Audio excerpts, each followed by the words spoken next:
नमस्कार, मैं हूं दीपाली राणा। आप देख रहे हैं मिड कैप मंत्रा। हमारे साथ मौजूद है manasjaiswal.com के टेक्निकल एनालिस्ट मानस जायसवाल। मार्केट के मूड पर नजरें रहेंगी, साथ ही साथ ट्रेड्स भी आपके लिए लेकर आएंगे। नजर डालें इस समय अगर बाजार के हाल पर, तो कमजोरी ही हमने देखी है। दिन के लोअर लेवल्स के आसपास ही निफ्टी फिलहाल कारोबार करते हुए दिखाई दे रहा है। लाल निशान में ट्रेडिंग और 23,550 के नीचे स्लिप हो चुका है। हालांकि वॉलेटिलिटी दिख रही है, लेकिन फिर भी दिन के लोअर लेवल्स के आसपास ही कारोबार कर रहा है आज के सेशन में। एक बार लेकर आते हैं Sensex, bank Nifty, mid cap और स्मॉल कैप इंडेक्स, क्योंकि मिड कैप और स्मॉल कैप्स काफी गिरे थे प्रीवियस सेशन में। वो भी आपके स्क्रीन पर लेकर आएंगे। लेकिन इस समय अगर आप देखेंगे तो सेंसेक्स तो लाल निशान में है, बैंक निफ्टी अगेन लाल निशान में स्लिप होने के बाद वापस अब ग्रीन में आकर ट्रेड कर रहा है। 50,226 के मौजूदा लेवल्स देखने को मिल रहे हैं। इनफैक्ट इस समय मिड कैप इंडेक्स अगर आप देखेंगे तो कंपैरेटिवली एक आउट परफॉर्मेंस दिखा रहा है, जहां पर शुरुआत तो थोड़ी सी धीमी ही हुई थी, लेकिन वहां से एक रिकवरी दिखी है और अब आधा पौने 1% ऊपर ट्रेड कर रहा है mid cap index. Small cap index में 1% के आसपास की बढ़त देखने को मिल रही है। मार्केट की ब्रेथ भी आपको पॉजिटिव इसलिए ही दिखाई दे रही है क्योंकि ब्रॉडर मार्केट में थोड़ी खरीदारी दिख रही है, यानी मिड कैप स्मॉल कैप में जो बाइंग है उसी का इंपैक्ट इन फिगर्स पर दिख रहा है, जो कि एनएससी स्टैट्स आपकी स्क्रीन पर है। 1441 स्टॉक्स हैं जो कि बढ़कर कारोबार कर रहे हैं। 990 स्टॉक्स के आसपास है जो कि गिरावट के साथ कर रहे हैं ट्रेड आज के सेशन में। ये है आज का हाल। इनफैक्ट अगर आप निफ्टी के कॉन्स्टिट्यूएंट्स देखेंगे तो बैंक निफ्टी से सपोर्ट आ रहा है। एचडीएफसी बैंक कल कल्प्रिट था, सबसे ज्यादा कंट्रीब्यूशन नेगेटिव साइड पर दे रहा था, आज पॉजिटिव साइड पर रोल प्ले कर रहा है। 32 अंकों का पॉजिटिव कंट्रीब्यूशन रिलायंस की तरफ से, 24 अंकों का आश्र मोटर्स कोटक बैंक की तरफ से, 5 और 11 अंक का पॉजिटिव कंट्रीब्यूशन है।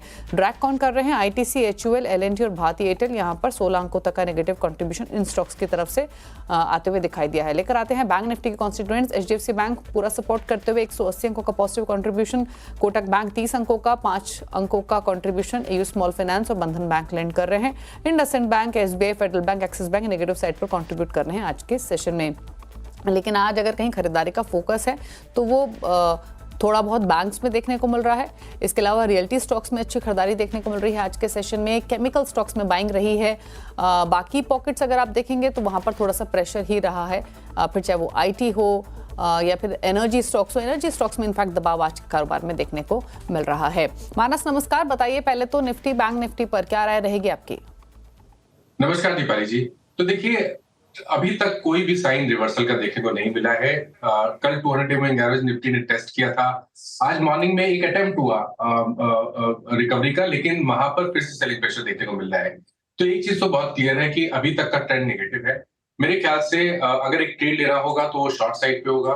निफ्टी पे आप करंट लेवल्स पे भी एक शॉर्ट कॉल ले सकते हैं। 23,700 के स्टॉप लॉस से एक पोजिशनल शॉर्ट लेना चाहिए, क्योंकि अब अगर यहां से गिरावट बढ़ी और 23,500 के नीचे निफ्टी फिसला तो कम से कम 300 पॉइंट की गिरावट और देखने को मिल सकती है।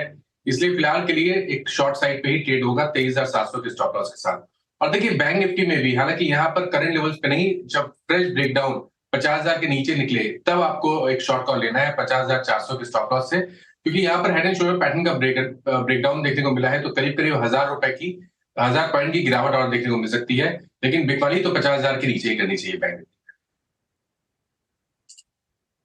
कुछ ट्रेड्स निकाले मानस आपने? सॉरी, मैं सुन नहीं पाया आपका क्वेश्चन। स्टॉक स्पेसिफिक कुछ ट्रेड्स आपकी तरफ से? जी बिल्कुल। तो देखिए, एफएमसीजी एक ऐसा क्षेत्र है जहां पर लगातार वीकनेस देखने को मिल रही है। इसमें से सबसे पहले तो आईटीसी पे ध्यान दीजिए, क्योंकि आईटीसी में लोअर टॉप लोअर बॉटम्स का ट्रेंड है। 200 मूविंग एवरेज के नीचे आईटीसी फिसला है, तो यहाँ पर एक ट्रेड लेना है, शॉर्ट साइड पे ट्रेड लेना है। स्टॉप लॉसेस 468 के लगाकर आप एक शॉर्ट कॉल ले सकते हैं। टारगेट 455 के रहेंगे। और जो दूसरा कॉल है वो भी एक सेल रिकमेंडेशन है। बीपीसीएल पे सेल रिकमेंडेशन है। लोअर टॉप लोअर बॉटम का ट्रेंड है। 200 मूविंग एवरेज के नीचे बीपीसीएल गया है, तो यहाँ पर भी 304 के स्टॉप लॉस से बिकवाली करनी है, 290 के टारगेट के लिए। ओके, चलिए, तो ये कुछ ट्रेडिंग स्ट्रैटेजीज आपके लिए बताई गई हैं। लेकिन बिकवाली की तरफ बीपीसीएल, यहाँ पर एक बिकवाली का ट्रेड ले सकते हैं। इसके अलावा एफएमसीजी में वीकनेस देखने को मिली, तो वहाँ भी एक ट्रेड मानस ने आपको रेकमेंड किया है। लेकिन आपको बता, आप देख रहे हैं मिड कैप मंत्रा और अब बात करेंगे आने वाले बदलावों की, वो भी इंडेक्स में। दरअसल दिसंबर से सेंसेक्स और मार्च 2025 से निफ्टी में बदलाव हो सकते हैं। सेंसेक्स और निफ्टी में किसकी होगी एंट्री और कौन होगा बाहर, बताने के लिए यतिन मोता हमारे साथ मौजूद हैं। यतिन, बताइए क्या क्या बदलाव एक्सपेक्टेड हैं? Good afternoon. देखिए दीपाली, अगर हम बात करें निफ्टी और सेंसेक्स के चेंजेस की, तो येस्टरडे जो एनएससी ने डिसीजन लिया कि 45 नए स्टॉक्स जो हैं एफएनओ सेगमेंट में जुड़ेंगे, उसके कारण जो निफ्टी और सेंसेक्स में बदलाव आपको होते हुए दिखाई देंगे 2 कारणों के वजह से, क्योंकि जो कंपनी है जैसे कि जोमेटो और जियो फाइनेंशियल, इनका एफएनओ में आने से जो निफ्टी का एक अहम क्राइटेरिया है कि जो निफ्टी के अंदर इंक्लूजन वाली कंपनियां होती हैं उसमें एफएनओ ट्रेड ज़रूरी है। तो ये सब कैंडिडेट्स हैं जो अब तैयार हैं निफ्टी इंक्लूजन के लिए। इनफैक्ट नुआमा के हिसाब से जोमेटो और जियो फाइनेंशियल ये 2 स्टॉक्स हैं नई एफएनओ क्राइटेरिया के कारण यहाँ जो आने वाला रिव्यू है मार्च का, यहाँ आपको इंक्लूजन होता हुआ दिखाई देगा। इनफैक्ट निफ्टी में अगर जोमेटो इंक्लूड हुआ तो 5,600 करोड़ रुपए का इन्फ्लो, और जियो फाइनेंशियल अगर इंक्लूड हुआ तो 3,200 करोड़ रुपए का आपको इन्फ्लो आता हुआ दिखाई पड़ेगा।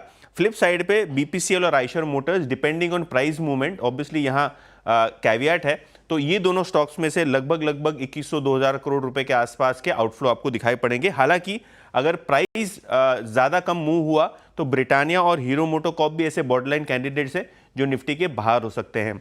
जहाँ तक कि सेंसेक्स का सवाल है, ऑब्वियसली दिसंबर 2024 में रिव्यू होना है, उसके पहले अगर जोमेटो एफएनओ सेगमेंट में आ जाता है तो ये सेंसेक्स के इंक्लूजन के लिए भी जो है एलिजिबल हो जाएगा, और लगभग $450 मिलियन यानी ब्रॉडली 4,000 करोड़ से ज़्यादा का इन्फ्लो यहाँ भी आपको आता हुआ दिखाई पड़ सकता है।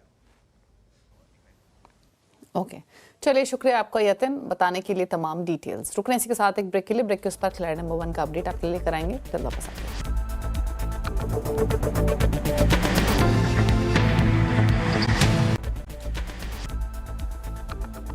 आप देख रहे हैं मिड कैप मंत्रा और अब बात करते हैं खिलाड़ी नंबर 1 के अपडेट की। इस हफ्ते क्विनॉक्स रिसर्च के पंकज ब्रांदर, वेवस्ट्रैटेजी.com के आशीष क्याल और कोटक सिक्योरिटीज के अमोल अठावले के बीच मुकाबला रहा। आज मुकाबले का आखिरी दिन, लेकिन अब क्या अपडेट है आज के पोर्टफोलियो में वो लेकर आते हैं और अब तक के रिटर्न की स्थिति भी एक एक करके पहले अपडेट दिखाते हैं। सीमेंस एक ट्रेड था, पंकज के पोर्टफोलियो में बिकवाली की राय थी, यहाँ पर प्रॉफिट्स इन्होंने लिए हैं। 6652 पर इन्होंने पोजीशन से एग्जिट किया है।